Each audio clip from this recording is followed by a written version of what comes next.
dawn of a new horizon for Africa. Echo Atlantic City is a new vision for Lagos, Nigeria. It's named after the sometimes stormy ocean it lives with. A city that's being built on reclaimed land that was lost to over a century of coastal erosion. But even the worst storm Lagos could expect over 1,000 years poses no real threat to the emerging city. It will be safe and secure behind the Great Wall of Lagos.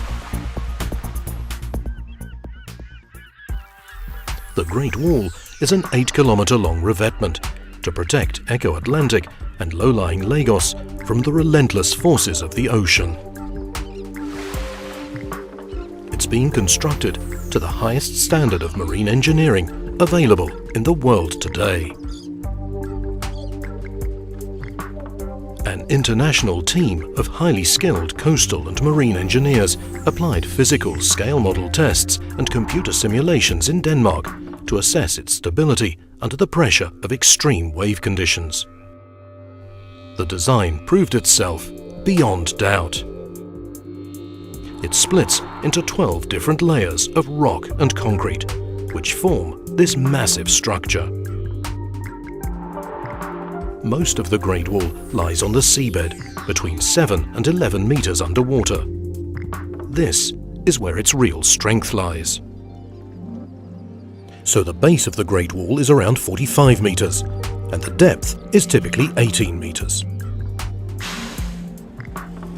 Construction begins with the scoop of an excavator arm that's carefully controlled from a digger, swinging a gravel-filled shovel into a defined position over the water. It drops a thin spread of material onto the ocean bed at a depth of around 10 meters. This first layer is a filter that prevents sand on the seabed from moving through the structure. The next step focuses on the placement of what's known as the underlayer for the tow berm and provides support for the additional layers that will follow.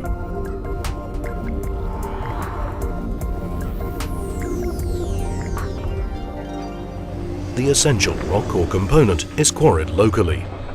Here, the process of grading rock to appropriate sizes takes place every day. Once sized, the material is loaded onto trucks for transport to the Echo Atlantic development area.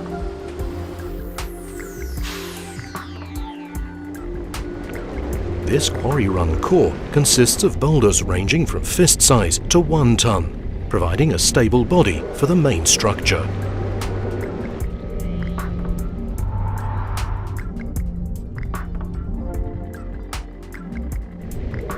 On top of the core, yet more rocks weighing from half a ton to 2 tons in size are put into place by a highly trained operator using a long-arm excavator.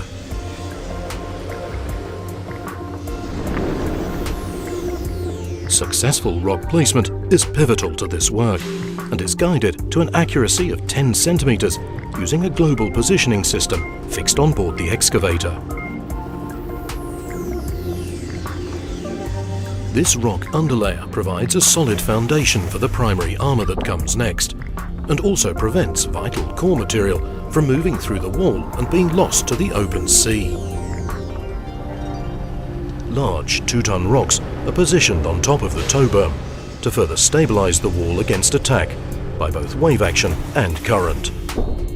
It also provides a secure locking system for the first row of acropods that slope above it. The most visible part of the Great Wall of Lagos is known as the primary armor section. In simple terms, it's like a giant jigsaw puzzle of interlocking X-shaped concrete blocks that are called acropods. Each acropod weighs 5 tons, and Echo Atlantic needs 100,000 of them in all. They're manufactured on-site, and every single one of them has to comply with rigorous tests to ensure that the required compressive and tensile strength of all units is maintained before they're loaded and added to the wall piece by piece. Nothing is left to chance.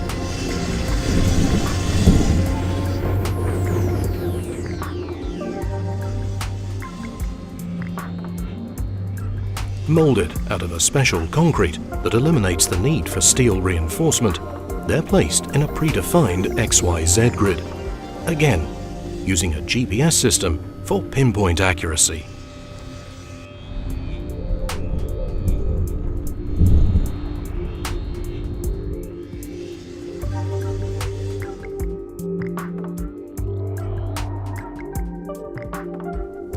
On the land side of the rock core of the wall, the surface must now be smoothed out with granular material, enabling geosynthetic filter fabric or geotextile to be installed. This is another important element in the complex mix of filter layer, rock core and concrete armour blocks that comprise the Great Wall of Lagos. The very durable geotextile is made out of non-woven polyester. This effectively serves as a separation membrane and also in preventing reclaimed sandfill from escaping the wall structure. But it still allows ground and seawater to pass through the fabric in a controlled fashion. In order to cover and protect the geotextile, sand is placed directly against it.